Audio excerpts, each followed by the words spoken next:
Salut tout le monde. Je suis très heureuse d'être avec vous encore aujourd'hui. Je suis désolée de devoir vous imposer ma présence de temps en temps, mais il y a des choses qui sont un peu trop longues à écrire, à expliquer dans une petite description. Je suis obligée de faire des vidéos, alors souffrez de me voir de temps en temps pour vous parler de tout ça et merci encore infiniment. Comme promis, je viens vous faire un petit rapport vidéo de mon entretien avec Monsieur le Consul Général d'Haïti à Santiago. Comme vous le saviez, j'ai pu avoir un rendez-vous avec lui de manière assez inattendue et cela s'est très bien passé. Je vous ai dit qu'il y a de très bonnes nouvelles, donc je vais juste vous dire les points qu'on a vus ensemble rapidement, les points les plus importants qu'on a pu voir ensemble. Alors, premièrement, la question qui avait motivé mon besoin de ce rendez-vous, c'était qu'on m'avait informé qu'il arrivait que les services de l'immigration rapatrient des enfants sans leurs parents. On m'avait même averti qu'il se pourrait que ce n'est pas impossible que les services de l'immigration entrent dans les locaux de notre futur orphelinat pour emmener les enfants et les rapatrier. Alors, la réponse du consul, c'est que ce n'est pas légal. Pas du tout. Parce que moi, c'est ce qui m'inquiétait surtout, c'est qu'il y ait une loi qui autorise ça. On ne sait jamais. Il m'a dit que non, ça ne se fait pas. De notre côté, certaines personnes m'ont dit que ça s'est déjà fait. Les Haïtiens et les Dominicains m'ont dit que oui, ça se fait. Alors, monsieur le consul, il m'a dit qu'il est nouveau à ce poste. Ça fait 7 mois qu'il y est. Donc, peut-être qu'il y a des choses qui se passent dont il n'est pas encore au courant. Maintenant, on sait très bien qu'entre ce qui est légal et ce qui se fait, parfois, il y a une marge. Dans certains pays même, ça peut être un abîme. En tout cas, ce qui nous intéressait surtout, ce qui m'inquiétait surtout moi, c'était de savoir si c'était légal ou non. Parce que si c'est illégal, on peut toujours combattre ces pratiques. Monsieur Jacques m'a tellement assuré que ça ne peut pas se faire qu'il m'a donné son mot et son numéro de portable pour que si un jour, on ne sait jamais, ça se passait, que je sache qui appeler, que je l'appelle directement pour qu'il puisse intervenir. Voilà. Donc, de ce côté, on est bien couvert.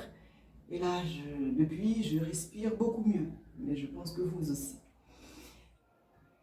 On a de la chance. Hein.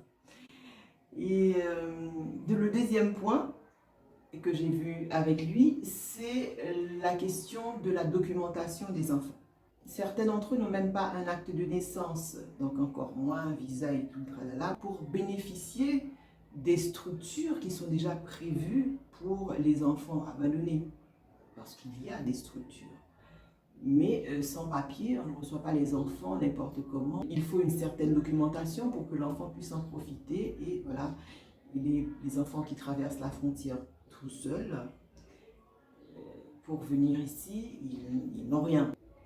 Donc, monsieur James Jacques m'a promis de m'aider à documenter ces enfants. D'abord, on va leur faire un acte de naissance, une déclaration tardive.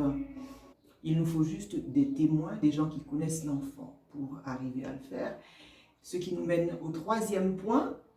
Il m'a promis aussi de m'aider à mettre sur pied une cellule d'agents sociaux de notre fondation qui se chargeront de ce travail d'enquête auprès des enfants pour essayer de trouver leurs parents. Ce n'est pas dit que ça sera facile parce que les enfants savent que leurs parents ne veulent pas qu'on amène les autorités chez eux. C'est le cas partout.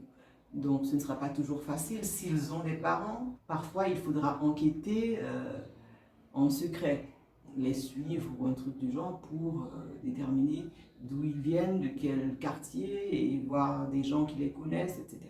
Il va donc m'aider à créer cette cellule pour faciliter ce travail, pour trouver les parents ou les responsables ou des gens qui connaissent ces enfants pour pouvoir faire leur déclaration tardive, pour faire leur acte de naissance. Et à partir de l'acte de naissance, ensuite on pourra continuer, essayer de changer leur statut. Il m'assure qu'il va même se charger de la formation de ses agents. Bon, je doute fort qu'il ait vraiment le temps de le faire, mais en tout cas, je sais qu'il va superviser au moins ce travail. Donc franchement, on a eu de la chance. Je ne sais pas si je crois trop en la chance, en tout cas, voilà, tout s'est super bien passé. Donc point 1, c'est totalement illégal d'emmener les enfants sans leurs parents.